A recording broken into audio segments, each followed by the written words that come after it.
G'day ladies and gentlemen, welcome back to Aussie Starcraft, where we're bringing you more of the action from IEM Cologne. And when we say Cologne, we don't mean the men's product that smells pretty, we mean the HOTS tournament that finished just the other day.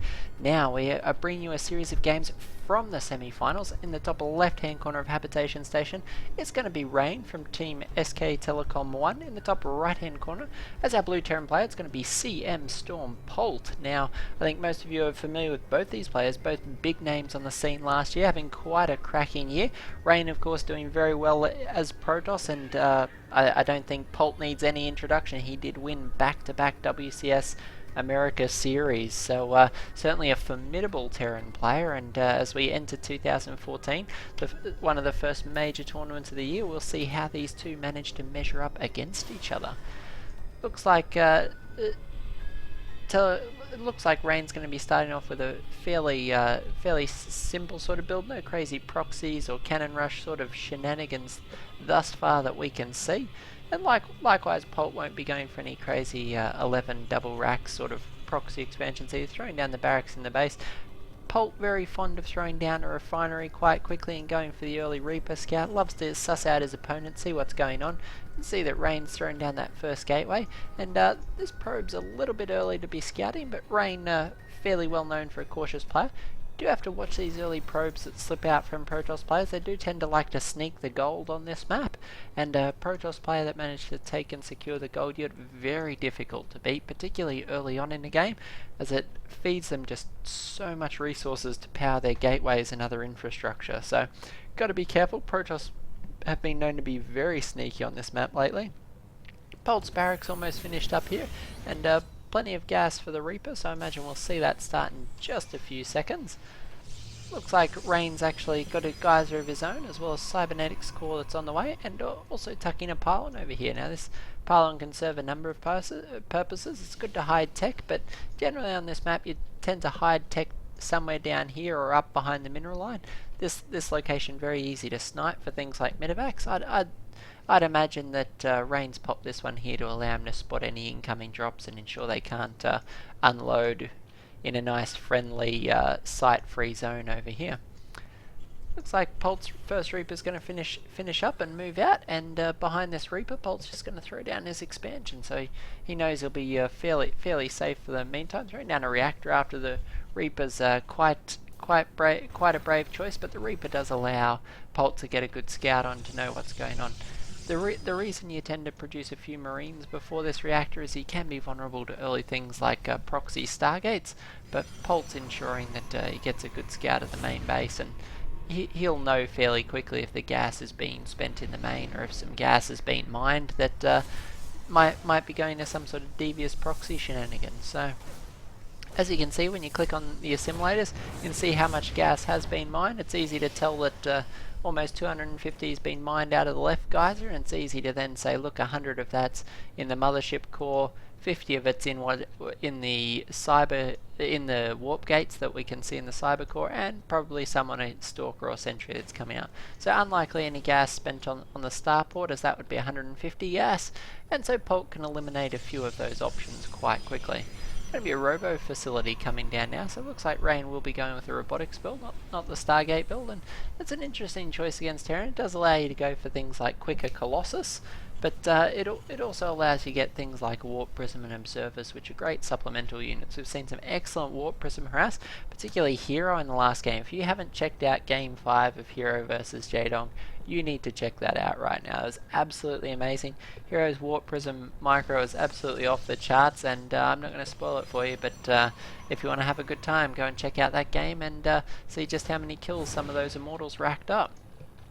Looks like Rain's Warp Prism going to be dancing back and forward here, just ensuring that no Reapers sneak by. Nice spread on the Stalkers. It's going to keep the main base a little bit of a secret, ensure that Polt has to waste a scan or two to try and ascertain exactly what Rain's up to. Observer's going to give Rain a good indication of what Polt's infrastructure is like, and it will give Rain a great idea of what sort of timing Polt might be working towards. Polt obviously grabbed 3 barracks quite quickly. Factory just coming down now, so medevacs are going to be a little bit slower than they may otherwise have been, but as you can see, a lot of bio units already on the field, and these guys moving quite menacingly towards Rain here, and that Reaper's going to get picked off quite quickly.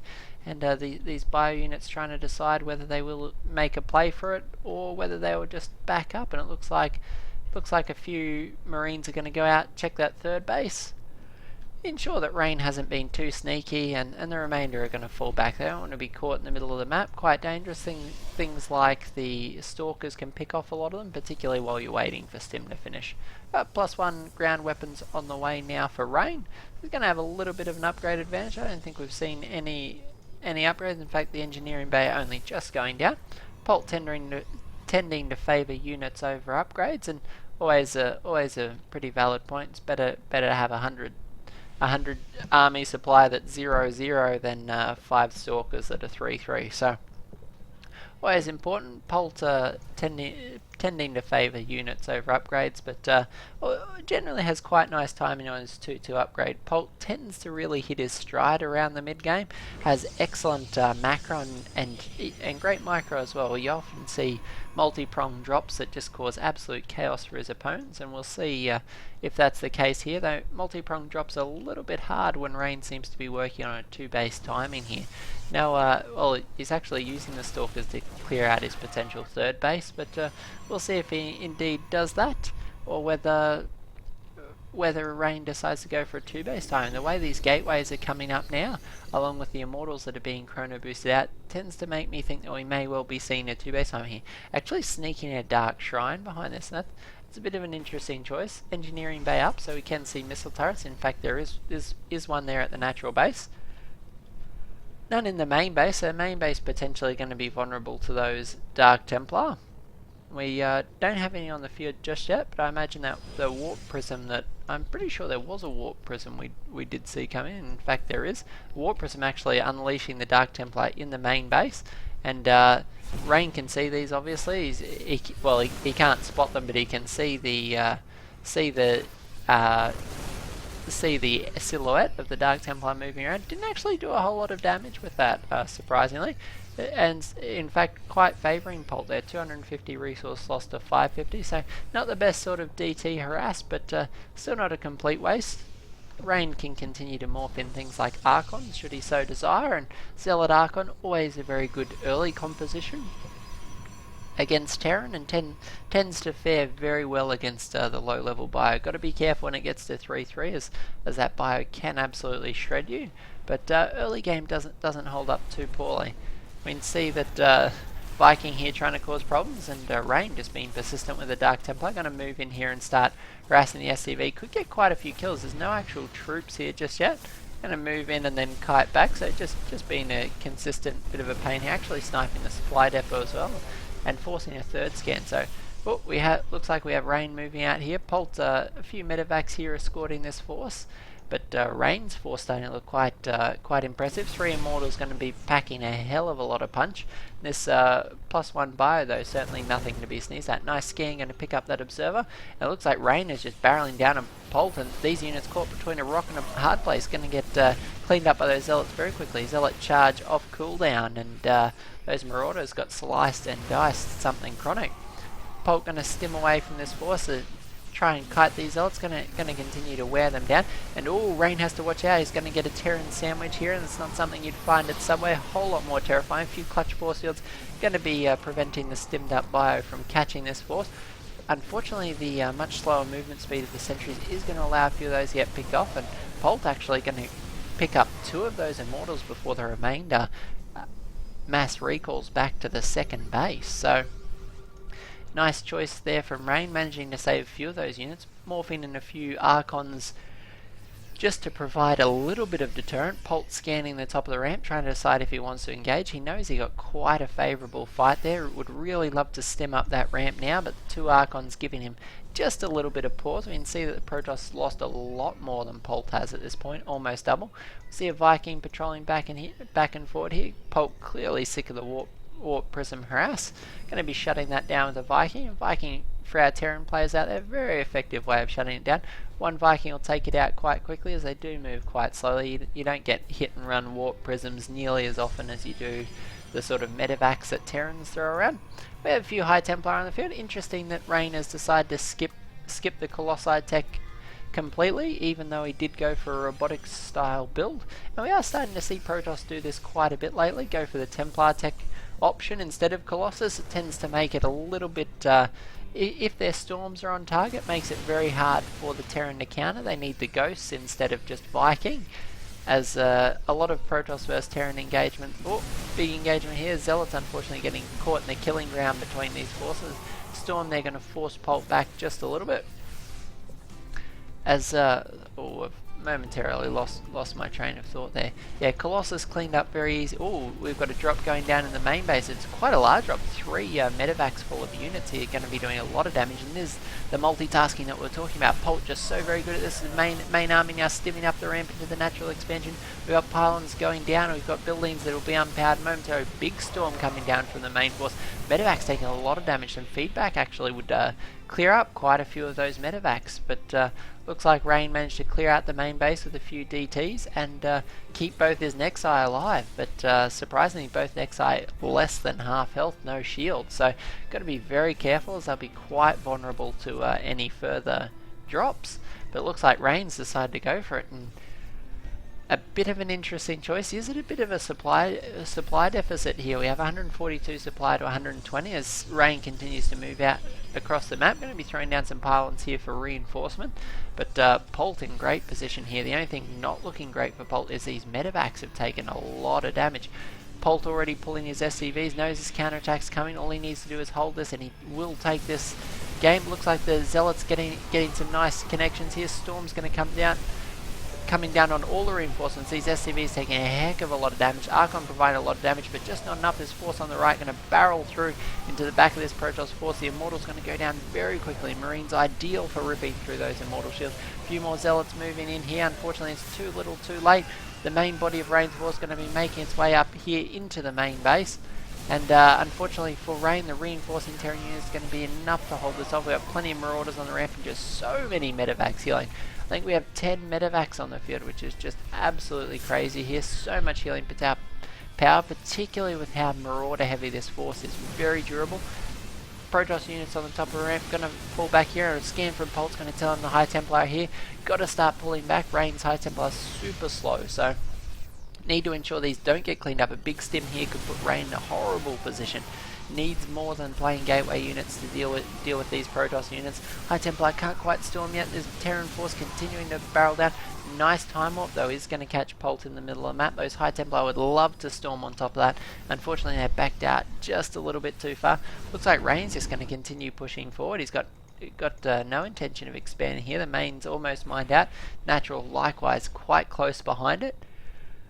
And this Terran force falling back here. So though we do still have 3 base for Terran as opposed to 2 base Protoss, and it's not been that efficient a trade. As you can see, Rain is well and truly behind Polt in the units lost station, and Polt has a lot more to lose, so Rain having to be very careful here. Surprisingly, the supply are almost identical, but that's probably due to the amount of workers that were lost, and we can see 59 workers killed thus far for Rain. That's probably the only thing keeping Rain in this game at the moment.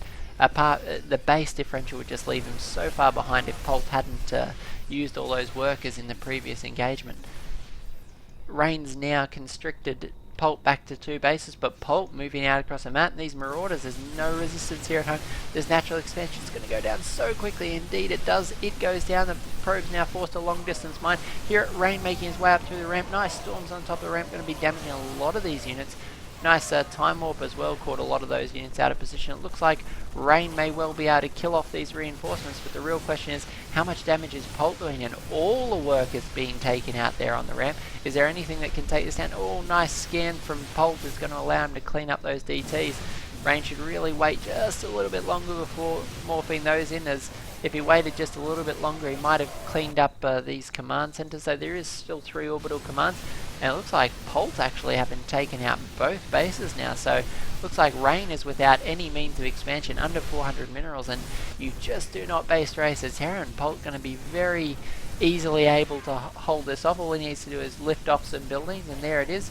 Rain unfortunately having lost his expansions, only has a few select buildings left, and looks like Polt's going to try and clear those up. Rain doing a lot of damage here, but the real question is, how can he kill flying buildings? He has no Stargate unless Polt hovers them over a Stalker, which is very unlikely. And if we look at the unit counting station, there is a grand total of 1 Stalker.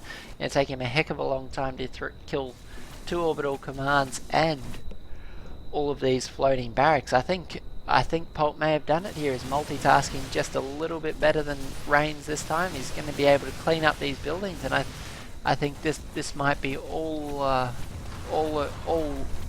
she wrote for Rain, unfortunately. So very nice game out of these two, showing themselves to be quite dynamic. This is partway through a best of 5 series. There have been some other awesome games in this series, but as they have been cast by some other personalities around the place, I don't want to double up on cast. I like to produce as much unique content here as we can. So I hope you enjoyed this one. We are going to cast the final game from this series as well, right after this. So don't disappear. We will be casting plenty more here on the channel. So if it's your first time visiting us, please by all means subscribe. We'd love to see you here in the future. And if you're a regular on the channel, thank you for all your support. We do have quite a few of you now. We enjoy all the comments and things that you pop down below. If there's anything you'd like cast, please send it through to aussiestarcraftreplays@gmail.com. If you want to get involved in some community games, we have some time coming up where we're going to play some arcade and other things. If you'd like to be involved, give us a shout in the comments down below, and we will let you know how you can go about doing that. We frequently organise them on Facebook. You're welcome to join us there, or just let us know down below and we'll get in touch and organise for you to participate. So it's going to be a lot of fun, and if you want to end up on the channel, great way to do it. So this game, we may actually speed it up just a bit. Looks like Rain's endeavouring to fight it out, but as Polt is Terran, I think it's going to be quite difficult for Rain to actually win this game. These floating buildings not possible to kill. Though Rain's actually done quite a good job of cleaning up the Terran army. There isn't a whole lot of Terran left on the map. Potentially could end up as a draw if Rain can kill off these last few units, but with Polt's multitasking, I just don't know if that's going to occur or not. Rain using just a few zealots to clean up the other side of the map, and plenty of units still left in play. If we look at the Union counting station, it's 6 Marauders, 7 Marines, and 3 Medevacs to 14 Zealots, 2 Archons, and a Stalker. So it is a fairly close battle. We have Polt just continuing to micro like a boss in and out of these Medevacs, but there's not quite enough to make it work, and Polt's just continuing to chip away here little by little at this base. These units trying to make their way back up, but Polt could potentially just tie Rain up at 2 locations. He's got plenty of Medevacs still in play. These Zealots just milling around trying to chase these buildings as best they can. This expansion forced to lift off, but could well land and resume mining if it so desires. You can see Polt actually holding his command center off the side of the map. Unfortunately, that Marauder being caught, so a little bit of damage being done by Rain bit by bit. But like I said, I don't see how Polt can quite do this. Even actually, is Polt going for a Banshee here? Actually going for the Tech Lab, so we might see Polt throw down a Banshee, and that's just a little bit sneaky, trying to build it in Rain's main base. Not going to get out here. I imagine he'll lift off. There we go. Polt does lift off. If only he'd built that anywhere else, somewhere here tucked behind the gold, he might have gotten away with it. But a Banshee here would have just been devastating. Plenty of resources to do that, but unfortunately no actual supply depots left. We've seen most of the supply depots go down already. Orbital command going to be mining here, so it's actually turned out to be a lot closer than I initially thought. I do try to avoid calling games before they're over, but it was looking relatively nice snipe there from Rain. He's going to pick off the Medevac, so we now have 5 Zealots and an Archon versus 5 Marauders, 7 Marines, and 2 Medevacs. I still think this one's leaning towards Polt, but quite possible that Rain may be able to pull something off here. Maybe pull off a draw, but there's still just a lot of bio here. It looks like Polt just going to wall himself in here. I think this is quite smart if he can get this down in time. Well, and indeed the barracks does go down. Now the Zealots can't actually get through quick enough, and I think that might be all she wrote. There's only 2 Archons and 3 Zealots left, and these barracks are actually able to produce units. So Polt back in it now. He's starting to mine at the gold yield, and these Marines and Marauders just going to be damaging away at these Archons. So unfortunately for Rain, I think this will be the end, and there it is. Rain does GG out of the game, and Polt's going to take this one. So great game out of both our players. Hope you guys enjoyed as much as I did. I'm going to pop it up on the channel this evening, and by all means go ahead and enjoy it. If you would like to share it with your friends on Facebook and Twitter and all those sorts of places, we'd definitely appreciate it. And we'll catch you all in the next cast, which is going to be another one from the Rain vs Polt series. I hope you enjoy it. We'll see you later.